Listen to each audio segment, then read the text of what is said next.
ಎಲ್ಲ ನನ್ನ ಪ್ರೀತಿಯ ಸೆಲೆಬ್ರಿಟಿಗಳಿಗೆ ನಮಸ್ಕಾರ ಹೇಳಲ್ಲ, ಇಲ್ಲ ಥ್ಯಾಂಕ್ಸ್ ಹೇಳಲ್ಲ, ಇಲ್ಲ ಧನ್ಯವಾದ ಹೇಳಿದ್ರು, ಏನೇ ನನ್ನ ಪದ ಯೂಸ್ ಮಾಡಿದ್ರು ಕೂಡ ತುಂಬ ಕಮ್ಮಿ. ಯಾಕಂದರೆ ನೀವು ತೋರಿಸಿರೋಷ್ಟು ಪ್ರೀತಿ ಅಭಿಮಾನ ಇನ್ಯಾವತ್ತೂ ಅದನ್ನು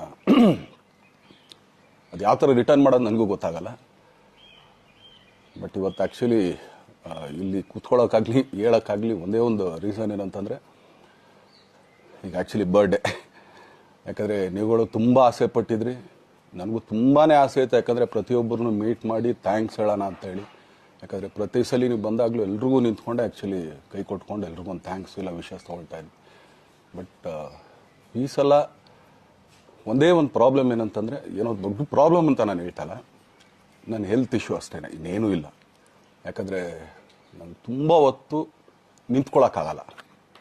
ಯಾಕಂದರೆ ಏನು ಪ್ರಾಬ್ಲಮ್ ಅಂತ ನಿಮ್ಗಳಿಗೂ ತುಂಬ ಚೆನ್ನಾಗಿ ಗೊತ್ತು. ಯಾಕಂದರೆ ನಿಂತ್ಕೊಂಡು ನಾನು ಆ್ಯಕ್ಚುಲಿ ಎಲ್ರಿಗೂ ವಿಶ್ ಮಾಡೋಕ್ಕೆ ನನ್ನ ಕೈಲಿ ಆಗಲ್ಲ ಅಂತ. ಯಾಕಂದರೆ ಯಾವಾಗ ಇಂಜೆಕ್ಷನ್ ತೊಗೊಳ್ತೀನೋ ಒಂದು 15-20 ದಿನ ಅಲ್ಲಿ ಬಿ ಓಕೆ. ಬಟ್ ಆಮೇಲೆ ಮತ್ತೆ ಅದ್ರ ಪವರ್ ಕಮ್ಮಿ ಆಗ್ತಿರಂಗೆ ಪೇನ್ ಸ್ಟಾರ್ಟ್ ಆಗುತ್ತೆ.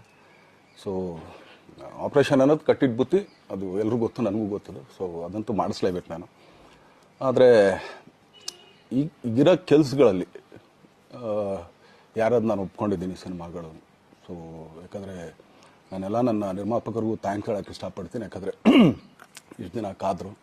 ಸೊ ಅದೊಂದು ರೀಸನ್ಗೋಸ್ಕರ ಅವ್ರುಗಳು ಆ್ಯಕ್ಚುಲಿ ಇಷ್ಟು ದಿನ ಕಾದಿದ್ದಾರೆ. ನಾನು ಅವ್ರುಗಳಿಗೆ ಅನ್ಯಾಯ ಮಾಡಬಾರ್ದು. ಯಾಕಂದರೆ ಅವರು ಒಂದು ಏನೇನೋ ಪ್ರಾಜೆಕ್ಟ್ಗಳನ್ನು ಕೊಟ್ಟಿರ್ತಾರೆ ಅಂಥೇಳಿ. ಸೊ ಅದಕ್ಕೋಸ್ಕರ ಸ್ವಲ್ಪ ಇದು ಮಾಡ್ತಾಯಿದ್ದೀನಿ. ಯಾಕಂದರೆ ಎಲ್ಲಿವರೆಗೂ ಪುಷ್ ಆಗುತ್ತೆ ಅಲ್ಲಿವರೆಗೂ ಪುಷ್ ಮಾಡೋಣ ಅಂತ ನಾನು ಟ್ರೈ ಮಾಡ್ತಾಯಿದ್ದೀನಿ, ಇಲ್ಲ ಅಂತಲ್ಲ. ಸೊ ಆದ್ದರಿಂದ ದಯಮಾಡಿ ಎಲ್ಲ ನನ್ನ ಸೆಲೆಬ್ರಿಟಿಗಳು, ನನ್ನ ಪ್ರೀತಿಯ ಸೆಲೆಬ್ರಿಟಿಗಳು, ಇದೊಂದ್ಸಲಿ ನನಗೆ ಕ್ಷಮೆ ಕೊಟ್ರಿ. ಯಾಕಂದರೆ ನಾನು ಸಿಗ್ತೀನಿ, ನಾನು ಸಿಗಲ್ಲ ಅಂತಲ್ಲ, ಖಂಡಿತ 101% ನಾನು ಸಿಕ್ಕೇ ಸಿಗಬೇಕು. ಯಾಕಂದರೆ ನಿಮ್ಮೆಲ್ಲ ಇಂಡಿವಿಜುವಲಿ ನಾನು ಥ್ಯಾಂಕ್ಸ್ ಹೇಳಲೇಬೇಕು ಅದನ್ನು. ಆದರೆ ಈಗಲ್ಲ, ಇನ್ನೊಂದು ಸ್ವಲ್ಪ ದಿನ ಆಗಲಿ. ಯಾಕಂದರೆ ನಂದು ಸ್ವಲ್ಪ ಯಾಕಂದರೆ ಈಗಲೇ ಕಾಲೆಲ್ಲ ಸ್ವಲ್ಪ ನಂಬಾಗ್ತಾ ಇದೆ. ಸೊ ಸ್ವಲ್ಪ ನಮ್ಮ ಡಾಕ್ಟರ್ ಹತ್ರ ಎಲ್ಲ ನಾನು ಕನ್ಸರ್ನ್ ಮಾಡಿ ಏನು ಮಾಡ್ಬೋದು ಅದಕ್ಕಿನ್ನು ನೆಕ್ಸ್ಟ್ ಅಂತೇಳಿ. ಯಾಕಂದರೆ ಸ್ಪೈನಲ್ ಕಾರ್ಡ್ ಪ್ರಾಬ್ಲಮ್ ನಿಮಗೂ ತುಂಬ ಚೆನ್ನಾಗಿ ಗೊತ್ತು. ಸೊ ಇದೊಂದು. ಆಮೇಲೆ ದಯಮಾಡಿ ಯಾವ ಹೂವು ಪೋಗಳಿಗೂ ನನ್ನ ಸೆಲೆಬ್ರಿಟಿಗಳು ಕಿವಿಗೆ ಹಾಕೋಬೇಡ್ರಿ. ಈಗ ಮೊನ್ನೆದು ಒಂದು ಇದಿತ್ತು, ಏನೋ ಯಾರೋ ನಿರ್ಮಾಪಕರು ಕೊಟ್ಬಿಟ್ರು, ಹಂಗೆ ಹಿಂಗೆ ಅದು ಇದು ಎಲ್ಲ. ಹೌದು, 101%. ಯಾಕಂದರೆ ಸೂರಪ್ಪ ಬೊಬ್ಬ ಅವ್ರಿಗೆ ಆ್ಯಕ್ಚುಲಿ ವಾಪಸ್ ಕೊಟ್ಟಿದ್ದೆ. ಏನಕ್ಕೆ ಅಂತಂದರೆ, ಸೂರಪ್ಪ ಬೊಬ್ಬ ಅವ್ರು ಆ್ಯಕ್ಚುಲಿ ನನ್ನ ಹತ್ರ ಸಿನಿಮಾ ಮಾಡೋಕ್ಕೆ ಬಂದಾಗ ಅವ್ರದ್ದು ತುಂಬ ಕಮಿಟ್ಮೆಂಟ್ಸ್ ಏನೋ ಇತ್ತು ಪಾಪ. ಸೊ ಸಿನಿಮಾ ಆದರೆ ನನ್ನ ಕಮಿಟ್ಮೆಂಟ್ಸ್ ಎಲ್ಲ ಇದಾಗುತ್ತೆ ಅಂತ. ಯಾಕಂದರೆ ಇಂಡಸ್ಟ್ರಿಲಿ ನನಗೆ ಗೊತ್ತಿರೋರೊಬ್ಬರು ತುಂಬ ಪರಿಚಯ ಇರೋರು, ಅವ್ರನ್ನ ಕರ್ಕೊಂಬಂದು ಹಿಂಗಿದೆ ದರ್ಶನ ಮಾಡೋಣ, ಸರಿ ಅಣ್ಣ ಮಾಡ್ಕೊಡ್ತೀನಿ ಅಂತ. ಬಟ್ ಈಗ ಆ್ಯಕ್ಚುಲಿ ಈಗ ನಡೆದಿದ್ದು ನಿಮಗೂ ಗೊತ್ತು. ಯಾಕಂದರೆ ಟೈಮೆಲ್ಲ ವೇಸ್ಟ್ ಆಗೋಯ್ತು. ಈ ಟೈಮಲ್ಲಿ ಮತ್ತೆ ಅವ್ರ ದುಡ್ಡನ್ನ ಇಟ್ಕೊಡಿದ್ರೆ ಪಾಪ ಅವ್ರಿಗೆ ಇನ್ನೂ ಕಮಿಟ್ಮೆಂಟ್ ಜಾಸ್ತಿ ಆಗುತ್ತೆ. ಸೊ ಅದಕ್ಕೋಸ್ಕರ ಸರ್ ನಿಮ್ಮ ಕಮಿಟ್ಮೆಂಟ್ ತೀರಿಸ್ಕೊಳ್ಳಿ. ಸೊ ಮುಂದಕ್ಕೆ ಒಂದು ಒಳ್ಳೆ ಸಬ್ಜೆಕ್ಟ್ ಸಿಗ್ದಾಗ ಖಂಡಿತ ಮಾಡೋಣ ಅಂತ ಅಷ್ಟೇ. ಆಮೇಲೆ ನಾನು ಪ್ರೇಮ್ ಖಂಡಿತ ಸಿನಿಮಾ ಮಾಡೇ ಮಾಡ್ತೀವಿ. ಯಾಕಂದರೆ ಅದು ನಮ್ಮ ಗುರುಗಳು, ಹಾಗೇನೆ ನನ್ನ ಪ್ರೀತಿಯ ಸ್ನೇಹಿತೆ, ಅದು ರಕ್ಷಿತನ ಆಸೆ ಅದು. ಸೊ ಇಲ್ಲ ಮಾಡೇ ಮಾಡೋಣ. ಸೊ ಬಟ್ ಒಂದೇನಂದರೆ KVN ಪ್ರೊಡಕ್ಷನ್ಸ್ ಅವರು ಪ್ರೊಡಕ್ಷನ್ ಮಾಡ್ತಾ ಇದ್ದಾರೆ. ಸೊ ಅವ್ರ ಪ್ರೊಡಕ್ಷನ್ ನಡೀತಾ ಇರ್ಬೇಕಾದ್ರೆ ಪುನಃ ಇನ್ನೊಂದು ಪ್ರೊಡಕ್ಷನ್ ಅಂದಾಗ, ಯಾಕಂದರೆ ನನ್ನ ಒಂದು ಅನಿಸಿಕೆ ಅಂತಂದರೆ, ಯಾವ ನಿರ್ಮಾಪಕ ಆ್ಯಕ್ಚುಲಿ ಈಗ ಯಾವುದು ಪ್ರೊಡಕ್ಷನ್ ಇಲ್ಲದೇನೆ ಸುಮ್ಮನೆ ಇದ್ದಾರೆ ಅಂಥವ್ರ ಜೊತೆ ಕೆಲಸ ಮಾಡೋರು. ಯಾಕಂದರೆ ಪ್ರೊಡಕ್ಷನ್ ನಿಮಗೂ ತುಂಬ ಚೆನ್ನಾಗಿ ಗೊತ್ತು. ಇವಾಗ ನಡೀತಾ ಇರೋ ಒಂದು ಇದರಲ್ಲಿ ಒಬ್ಬ ನಿರ್ಮಾಪಕ ಇವತ್ತು ಅಡ್ವಾನ್ಸ್ ಕೊಟ್ಟೋದ್ರಿಂದ ಹಿಡಿದು ರಿಲೀಸ್ ಆಗೋ ತನಕ ಆತನ ಕೆಲಸ ತುಂಬ ಇದೆ. ಬರೀ ದುಡ್ಡೊಂದು ಹೊಂಚೋದೇ ಅಲ್ಲ, ಸೊ ಎಲ್ಲ ಇದರಲ್ಲೂ ಕೂಡ. ಸೊ ಆದ್ದರಿಂದ ಅಷ್ಟೇ, ಇನ್ನು ಅದು ಬಿಟ್ಟು ಇನ್ನೇನು ಆ ಥರದ್ದೇನಿಲ್ಲ. ಸೊ ಇದೊಂದು ನಾನು ಹೇಳ್ಬೇಕು. ಆಮೇಲೆ ನಿಮ್ಮ ಪ್ರೀತಿ, ಅಭಿಮಾನ, ಪ್ರೋತ್ಸಾಹ ನನ್ನಂತೊಂದ ಮೇಲೆ ಇರೋದಕ್ಕೆ ನಾನು ಯಾವತ್ತೂ ಚಿರಋಣಿಯಾಗಿರ್ತೀನಿ. ಯಾಕಂದರೆ ನಿಮ್ಗೆ ಯಾವುದೇ ಕಾರಣಕ್ಕೂ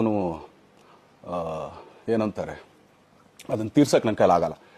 ಯಾಕಂದರೆ ನೀವು ಕೊಟ್ಟಿರೋಷ್ಟು ಪ್ರೀತಿ, ಆಮೇಲೆ ಪ್ರೀತಿಗಿಂತ ಹೆಚ್ಚಾಗಿ ಒಂದು ಸಪೋರ್ಟ್ ಅಂತ ಹೇಳ್ತಿರಲಿಲ್ಲ. ಇವಾಗ ಆ್ಯಕ್ಚುಲಿ ಸ್ವಲ್ಪ ಚಾರ್ಜಿ ಹಿಂಗೆ ತಿರುಗೋಗಿದೆ.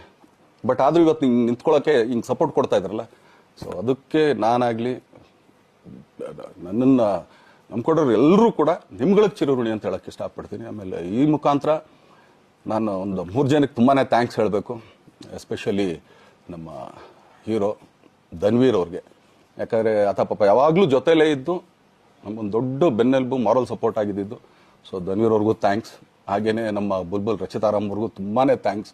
ಹಾಗೆಯೇ ನನ್ನ ಪ್ರಾಣ ಸ್ನೇಹಿತೆ ಆದ ರಕ್ಷಿತಂಗೂ ಥ್ಯಾಂಕ್ಸ್. ಆಮೇಲೆಲ್ಲ ನನ್ನ ಸೆಲೆಬ್ರಿಟಿಗಳಿಗೂ ಅನಂತ ಧನ್ಯವಾದ ಅಂದರೂ ಕೂಡ ತಪ್ಪೇ ಅದು. ಯಾಕಂದರೆ ತುಂಬ ಚಿಕ್ಕದು. ಆಮೇಲೆ ಇದೊಂದು ಹೇಳ್ಬೇಕು ಅಂದ್ಕೊಂಡೆ, ಏನೋ ದರ್ಶನ್ ಆ್ಯಕ್ಚುಲಿ ಬೇರೆ ಲ್ಯಾಂಗ್ವೇಜ್ಗೆ ಇಲ್ಲೇ ಇಷ್ಟೊಂದು ಪ್ರೀತಿ ಅಭಿಮಾನ ತೋರಿಸಿದ್ದೀರಾ, ಎಲ್ಲ ಮಾಡಿದ್ದೀರಾ, ಸುಮ್ಮನೆ ಎಲ್ಲಿಗೆ ಅಂತ ಹೋಗಲಿ. ಸಾಯೋವರೆಗೂ ಇಲ್ಲೇನೆ. ಇಲ್ಲಿ ಬಿಟ್ಟು ಇನ್ನೆಲ್ಲೂ ನಾನು ಹೋಗೋಕ್ಕಾಗೋದು ಇಲ್ಲ. ಯಾಕಂದರೆ ಒಂದು ಈಸಿ ಆಗಿದ್ದನ್ನು ಹೇಳ್ತೀನಿ. ಕಾವೇರಿ ಎಲ್ಲಿ ಹುಡ್ತಾಳೆ ಅಂತ ನಿಮಗೂ ತುಂಬ ಚೆನ್ನಾಗಿ ಗೊತ್ತು. ಆ ಕೊಡಗಲ್ಲೇ ನಾನು ಹುಟ್ಟಿರೋದು. ಅವಳು ಅಲ್ಲಿ ಹುಡ್ತಾಳೆ ಕಾವೇರಿ, ಎಲ್ಲ ಕಡೆ ಹರ್ಕೊಂಬರ್ತಾಳೆ ಅವಳು. ನನ್ನ ಸೀಮಿತ ಇರೋದು ಬರೀ ಮೇಕೆದಾಟ್ ಅಷ್ಟೇ. ಅದರಿಂದ ಮುಂದಕ್ಕೆ ಅದು ಹೆಂಗ್ಯಾರು ಹರ್ಕೊಡೋದ್ರು ಅದಕ್ಕೂ ನಮ್ಗೆ ಸಂಬಂಧ ಇಲ್ಲ ನನಗೆ. ಸೊ ಆ ಥರ ನಾನು ಯಾವಾಗ ಸಿನಿಮಾ ಮಾಡಿದ್ರು ಏನೇ ಮಾಡಿದ್ರು ಇಲ್ಲೇನೆ, ಅದು ಕನ್ನಡ ಸಿನಿಮಾನೇ. ಡಬ್ಬಾಗಿ ಎಲ್ಲೇ ಹೋದ್ರು ಅದು ಬೇರೆ ಥರ ಅದಷ್ಟೇ. ಬಟ್ ನಾನು ಕನ್ನಡದಲ್ಲೇ ಇರೋದು, ಕನ್ನಡ ಸಿನಿಮಾನೇ ಮಾಡೋದು. ದಯವಿಟ್ಟು ನನ್ನ ಪ್ರೀತಿಯ ಸೆಲೆಬ್ರಿಟಿಗಳು, ನಿಮ್ಮ ಅಭಿಮಾನ, ನಿಮ್ಮ ಪ್ರೋತ್ಸಾಹ, ನಿಮ್ಮ ಆಶೀರ್ವಾದ ಸದಾ ಹೀಗೆ ಇರಲಿ ಅಂತ ಕೇಳ್ಕೊಳ್ತೀನಿ. ಖಂಡಿತ ಈ ಬರ್ಡೇಗೆ ಯಾರು ಸಾಂಗ್ಗಳು ಮಾಡಿದ್ರು, ಸೊ ಅವರೆಲ್ರಿಗೂ ಥ್ಯಾಂಕ್ಸ್. ಆ್ಯಕ್ಚುಲಿ ಎಲ್ಲ ಸಿಂಗರ್ಸ್ಗಾಗಲಿ, ಆಮೇಲೆ ಪ್ರೊಡಕ್ಷನ್ ಅವ್ರಿಗಾಗಲಿ, ಅವ್ರುಗಳಿಗೂ ತುಂಬ ಥ್ಯಾಂಕ್ಸ್. ತುಂಬ ಒಳ್ಳೆ ಸಾಂಗ್ಗಳು ಮಾಡಿದ್ದೀರಾ. ಸೊ ಇಷ್ಟು ತೋರಿಸ್ತಾ ಇದ್ರಲ್ಲ, ಅದನ್ನು ಎಕ್ಸ್ಪ್ರೆಸ್ ಮಾಡೋಕ್ಕೆ ನನಗೂ ಆಗ್ತಾಯಿಲ್ಲ. ಹೆಂಗೆ ಎಕ್ಸ್ಪ್ರೆಸ್ ಮಾಡೋದು, ಏನು ಹೇಳಿದ್ರು ಅದು ಕಮ್ಮಿನೇ ಆಗ್ತಾಯಿದೆ. ನನ್ನ ಪದ ಏನು ಹೇಳಿದ್ರು ತುಂಬ ಕಮ್ಮಿ ಆಗ್ತಾಯಿದೆ. ಸೊ ಇದೊಂದು ಸಲ ದಯಮಾಡಿ ಕ್ಷಮೆ ಇರಲಿ.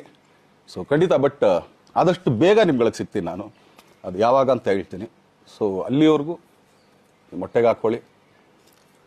ನೀವು ಹೆಂಗೆ ಆ್ಯಕ್ಚುಲಿ ದರ್ಶನ್ಗೆ ಹೋಗ್ಲಿ ಪಾಪ, ಆಯ್ತು ಇದು ಸಲ ಬಿಟ್ಬಿಡೋಣ ಅಂತೇಳಿ. ಸೊ ಈ ಸಲ ಬರ್ಡೇಗೆ ನಾನು ಸಿಗಲಿಲ್ಲ ಅಂತನ್ನೋದಕ್ಕೆ ದಯಮಾಡಿ ಇದೊಂದು ಕ್ಷಮೆ ಇರಲಿ. ಯಾಕಂದ್ರೆ ಎಲ್ಲ ಪಾಪ ಊರುಗಳಿಂದ ಬರ್ತೀರಾ, ಎಲ್ಲ ಮಾಡ್ತೀರಾ. ಸೊ ಬಂದಾಗ ಎಲ್ಲೋ ಒಂದು ಬಿಲ್ಡಿಂಗ್ ಮೇಲೆ ನಿಂತ್ಕೊಂಡು ನಾನು ಸುಮ್ಮನೆ ಕೈ ವೇ ಮಾಡೋದು ನನಗೆ ಮನ್ಸಿಗೆ ಅದು ಒಪ್ಪಿಗೆ ಆಗಲ್ಲ. ಅದು ನನಗೇನೆ ಇಷ್ಟ ಆಗಲ್ಲ. ಯಾಕಂದ್ರೆ ಪ್ರತಿ ಸಲ ಕೈ ಕೊಟ್ಟೆ ಎಲ್ರಿಗೂ ಕೂಡ ಸಿಗ್ತಾ ಇದ್ದಿದ್ದು ನಾವು. ಸೊ ಆದ್ದರಿಂದ ದಯಮಾಡಿ ಇದೊಂದು ಸಲ ನನ್ನ ಮೇಲೆ ಕ್ಷಮೆ ಇರಲಿ ಅಂತ ಕೇಳ್ಕೊಳ್ತೀನಿ. ಎಲ್ಲ ನನ್ನ ಪ್ರೀತಿಯ ಸೆಲೆಬ್ರಿಟಿಗಳಿಗೆ ತುಂಬ ಧನ್ಯವಾದಗಳು.